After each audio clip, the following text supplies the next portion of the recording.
Welcome aboard the dark waters of the Night Crew podcast, where true crime meets the unknown. Each month we dive into the eerie, the unsolved, and the stories that haunt the shadows. If it's creepy, mysterious, or just plain unsettling, you'll find it here. So light your lantern, step onto the deck, and prepare to uncover what lies beneath the surface. This podcast contains discussions of true crime, disturbing content, and mature themes that may not be suitable for all audiences. Listener discretion is strongly advised. The Night Crew podcast aims to present stories with respect to the victims and their families, and the intent is never to sensationalize tragedy, but to shed light on the unknown and unexplained. Welcome to episode 29 of The Night Crew, where the darkness isn't just a story, it's something we step into together. I'm your host, and tonight we are traveling back to Gainesville, Florida, to uncover the terrifying crimes of Danny Rolling, the man whose brutality would inspire nightmares, change a city forever, and leave behind a legacy of fear that still lingers decades later.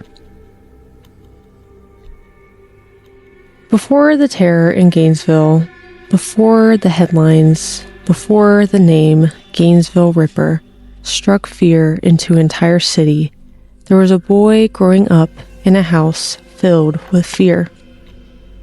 Danny Harold Rolling was born on March 26, 1954, in Shreveport, Louisiana.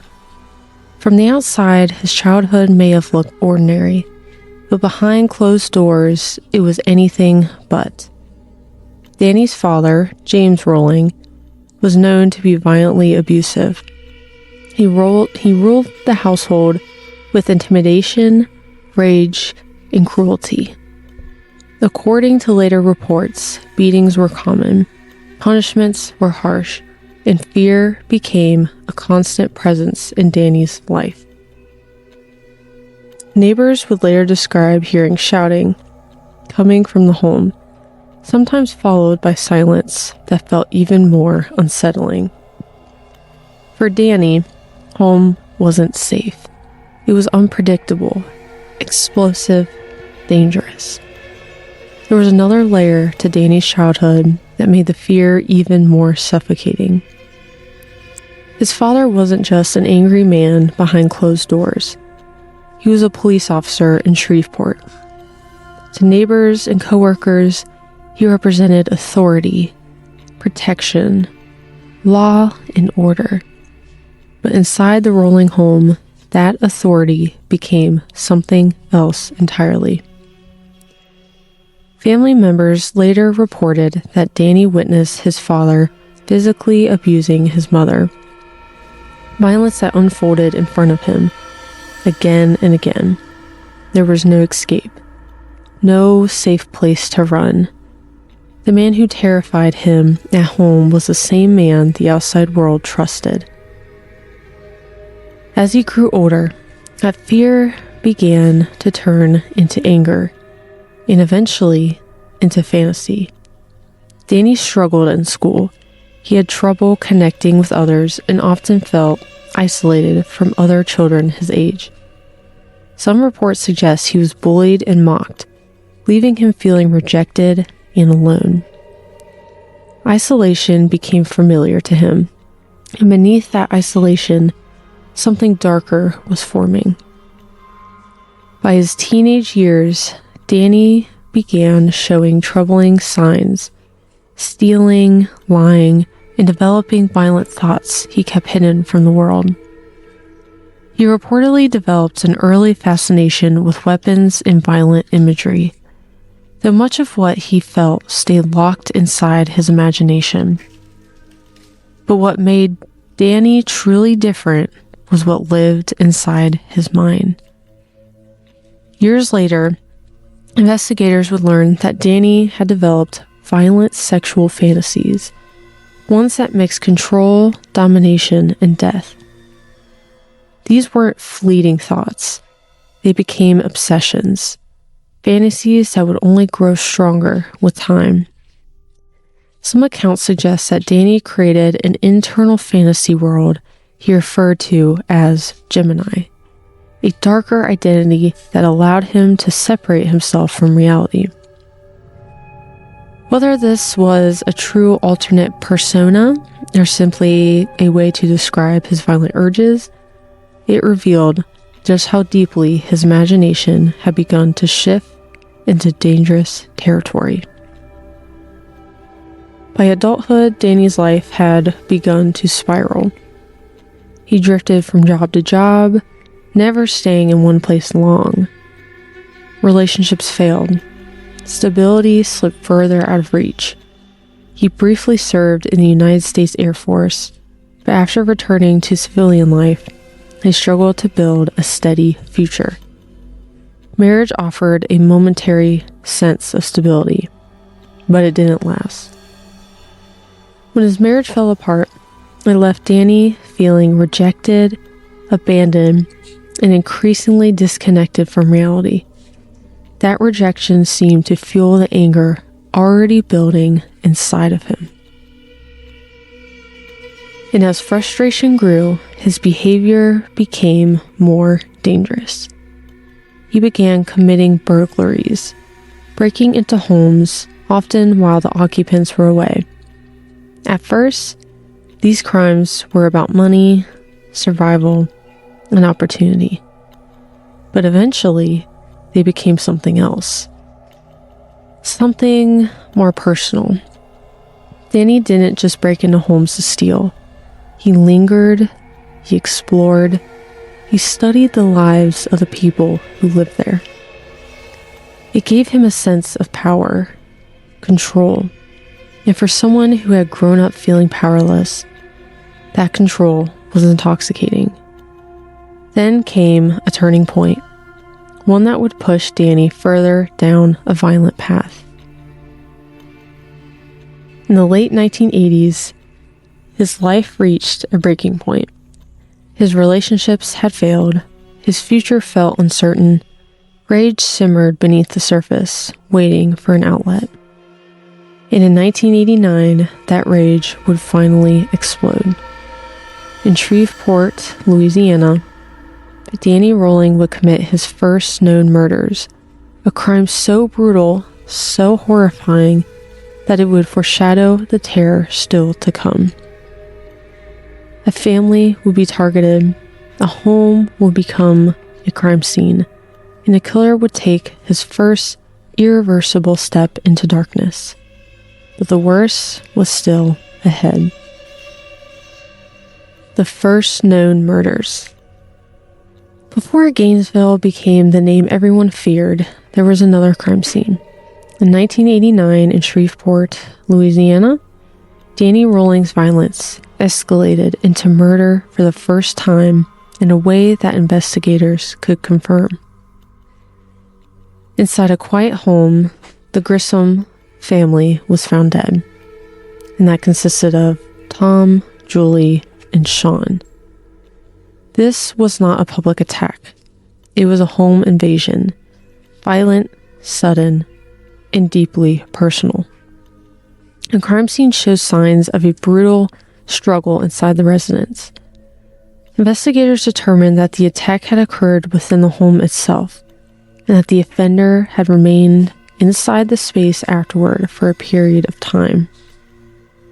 But importantly, unlike what would later be seen in Gainesville, there was no clear evidence that the scene had been carefully staged or arranged in a symbolic way at this stage.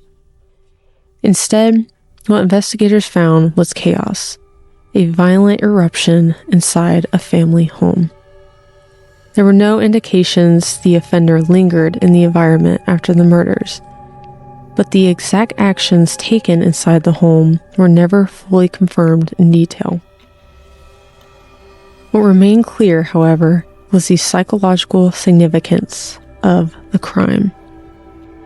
This was not random burglary violence. This was intrusion, control, and escalation.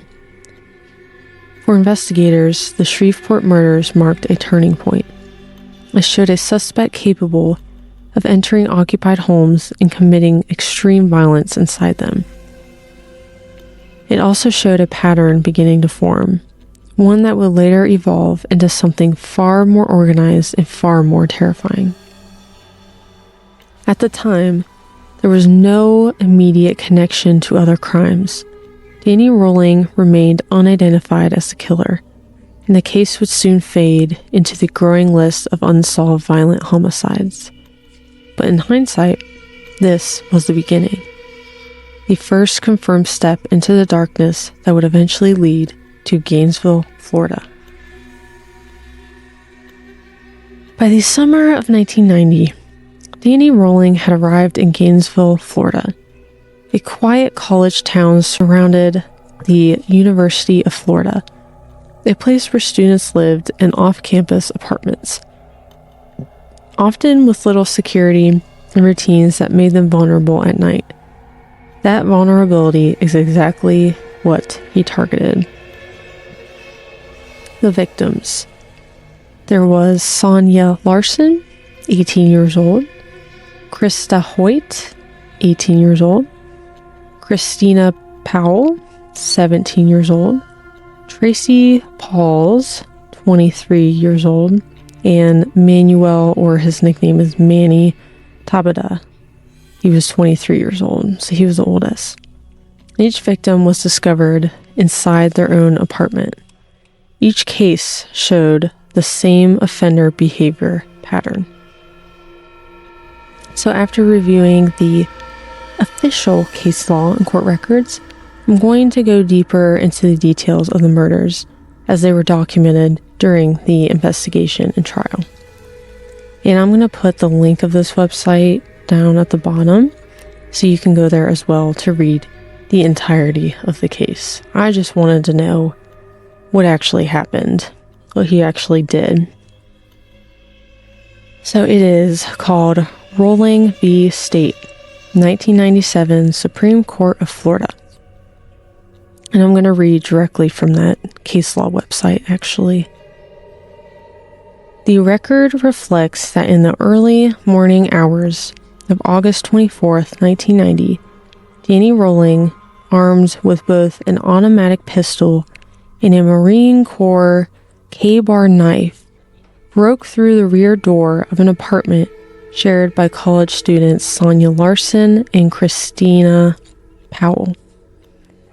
Upon entering the apartment, Rolling observed Christina asleep on the downstairs couch. He stood over her briefly, but did not awaken her. Rolling then crept upstairs, where he found Sonia asleep in her room. After pausing to decide with which young woman he desired to have sexual relations, he attacked Miss Larson as she lay in her bed, stabbing her first in the upper chest area. He then placed a double strip of duct tape over her mouth to muffle her cries and continued to stab her as she unsuccessfully attempted to fend off his blows. During the attack, she was stabbed on her arms and received a slashing blow to her left thigh. Miss Larson maintained consciousness for less than a minute and died as a direct result of the stab wounds inflicted by Rolling. They use last names a lot in this, by the way. After killing Miss Larson, Rolling returned to the downstairs of the apartment where Miss Powell remained asleep. He pressed a double strip of tape over her mouth and taped her hands behind her back. Rolling cut off her clothing and undergarments with the K-bar knife and sexually battered Miss Powell, threatening her with the knife. Thereafter, Rolling forced her to lie face down on the floor near the couch and stabbed her 5 times in the back, causing her death. Rolling posed the bodies of the victims and left the apartment. Regarding the posing of their bodies, I had to do more research on this because I couldn't find it anywhere. So he would pose their bodies after he killed them. One of the girls was posed grotesquely on a bed with her arms above her head. The other was found on the stairway down to the lower level of the apartment. Approximately 42 hours later, during the evening hours of Saturday, August 25th, Rowling broke into the apartment of college student Krista Hoyt, located about 2 miles away from the first crime scene, by prying open the sliding glass door with a screwdriver.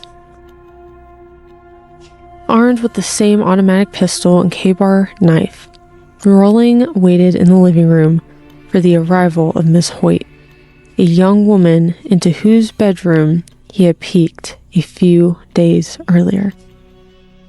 When Miss Hoyt eventually returned home at about 11 a.m., Rowling surprised her from behind, placing her in a chokehold and subduing her after a brief struggle.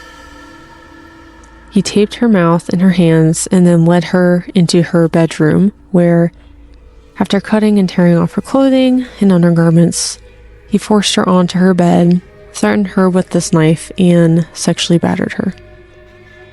Rowling subsequently turned Miss Hoyt face down in her bed and stabbed her through the back, rupturing her aorta, which I looked up these medical terms. I'm not a doctor. So the aorta is the main artery of the body, supplying oxygenated blood to the circulatory system, and that killed her. So, just as he had done with his first two victims, Rowling posed the body of his third victim and left the apartment. When the police investigated her house, after they left the bathroom, they saw Krista's lifeless head facing them, propped up on a bookshelf in the bedroom. In the bedroom, they saw the headless corpse of Krista sitting at the end of the bed. On the bed next to her were her own two nipples. I have no idea why he posed these bodies the way they did. I didn't go that deep into detail, but he was a messed up one.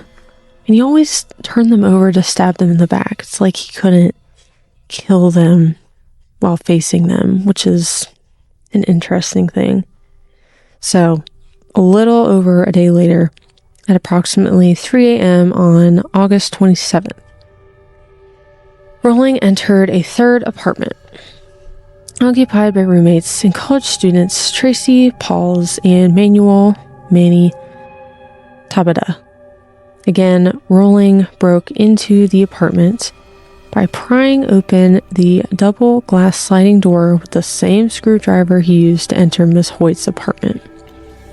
Armed with the same pistol and knife, Rowling crept into one of the bedrooms where he found Manny asleep. Rowling attacked Manny, stabbing him in the solar plexus and penetrating his thoracic vertebrae. And this protects vital thoracic organs. That's what it's meant to do. Manny was awakened by the blow and struggled to fight off his assailant. Rowling repeatedly stabbed him on the arms, hands, chest, legs, and face, and eventually killed him. Hearing the commotion caused by the struggle, Tracy Pauls approached Manny's bedroom and, catching a glimpse of Rowling, fled to her room where she attempted to lock her door. Rowling, who was covered with Tabata's blood, followed Miss Pauls and broke through her bedroom door. Rowling subdued her, taped her mouth and her hands, and cut or tore off her t-shirt. He sexually battered her and threatened her with his knife before turning her over on the bed and killing her with 3 stabbing blows to her back. Finally, Rowling cleaned and posed the bodies of Tracy Pauls and left the apartment. So there were no mutilations this time. Perhaps Danny had been interrupted before he could complete his sadistic plans. Tracy was found with a towel placed under her hips, and her hair was wet. Manny had been found in his bed where his attack had begun and ended. Another thing I read about Tracy was that I think it was someone had gone to their apartment and they saw Tracy and there was a bag over her head. But then once police got there, the bag was gone. So they say Danny Rolling, he stayed at these houses for a while and obviously posed them, so that would take a while too. So the overall pattern we see here, across all 5 murders, investigators identified a consistent pattern with Danny. Nighttime home invasions targeting student apartments, victims attacked inside private living spaces, close contact violence during sudden confrontations, offenders spending time inside the apartments after the attacks, and no immediate evidence of forced interaction between victims and killer beforehand. Why the timeline matters. This short timeline between August 24th to the 27th is important because it shows how rapidly the attacks escalated, 3 nights total.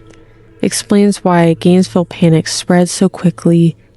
It helped police realize this was a single mobile offender. He later connected back to earlier violence in Louisiana. The impact on Gainesville. As the pattern became clear, fear spread rapidly through the city. Students abandoned off-campus housing, families pulled students out of school, police increased patrols and issued warnings. The idea of safety inside one's own home collapsed. Gainesville became a city defined by fear rather than routine. Investigative realization. As the case developed, investigators concluded the offender had experience with burglary-style entry. He understood how to move through residential spaces quickly. The crimes were not isolated incidents, but part of a repeating pattern. And most importantly, this behavior likely began before Gainesville. That realization would later connect the case back to Louisiana, but at that time, they were still searching in the dark. By the end of the final attack, Gainesville was no longer just a college town. It was a crime scene spanning multiple apartments and multiple nights, tied together by a single offender. And somewhere beyond the city, the killer had already begun to disappear. Investigation and capture. Investigators widened their search beyond Florida. They began reviewing unsolved violent home invasion cases with similar characteristics. That decision would eventually lead them back to Shreveport and the earlier murders of the Grissom family. At the time, those Louisiana cases had not been connected to Gainesville, but now the similarities stood out, like residential intrusion, extreme violence inside a home, offender presence inside the scene after the attack, and lack of forced interaction outside the home. A pattern was forming across state lines. The arrest. The turning point came in November 1990. Rolling was not caught immediately for murder.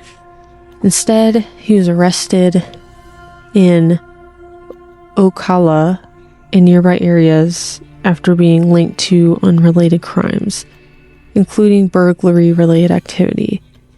But once in custody, investigators began building the connection, such as forensic evidence linking him to Gainesville apartments,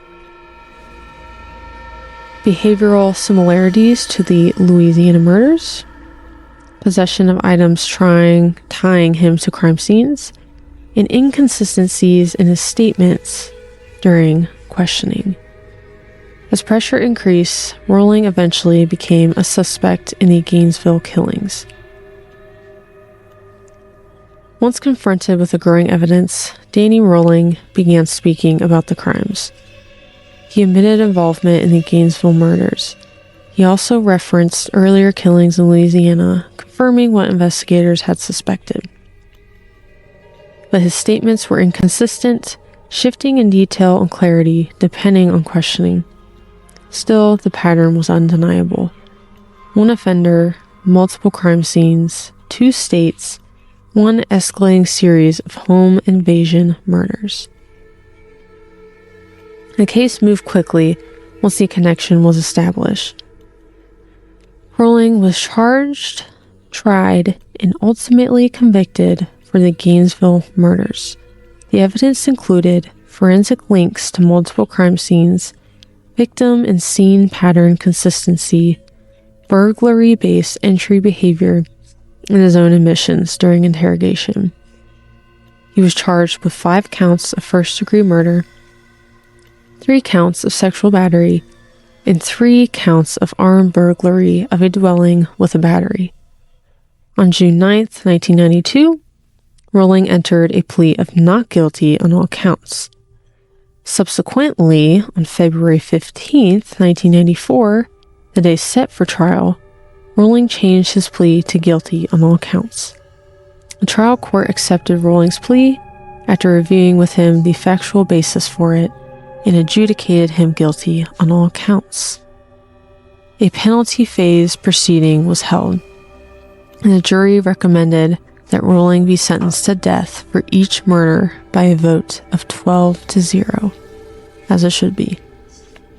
On October 25th, 2006, Rolling was executed at Florida State Prison after being convicted of the 1990 Gainesville murders. He spent years on death row following his trial and appeals. His execution was carried out by lethal injection, which is a standard method used in Florida at the time.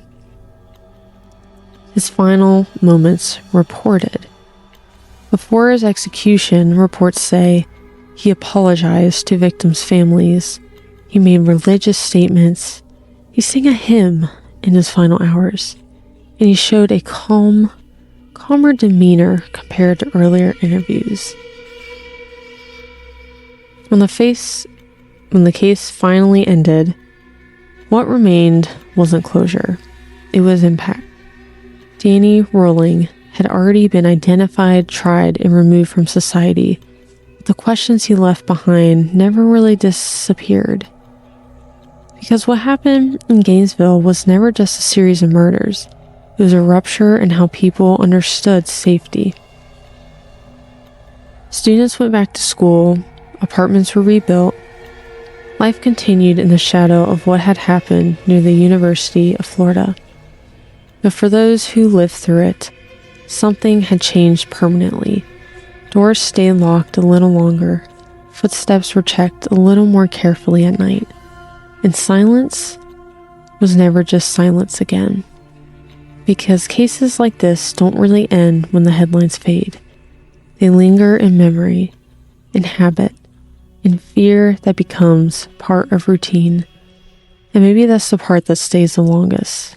Not the killer himself, but the reminder of how close violence can get when it enters ordinary places. 5 students lost their lives in a matter of days, and the city learned in the hardest way possible that monsters don't always come from the outside world. Sometimes they slip in quietly, through the door, into the night. This is the Night Crew. Until next time, and please make sure to like, follow, subscribe, whatever you gotta do on YouTube, Spotify. You can follow us on TikTok or Instagram at The Night Crew. Just make sure to leave a like or a comment of what you want to hear next. We really appreciate all the viewers, comments, and likes that we get. Have a good night.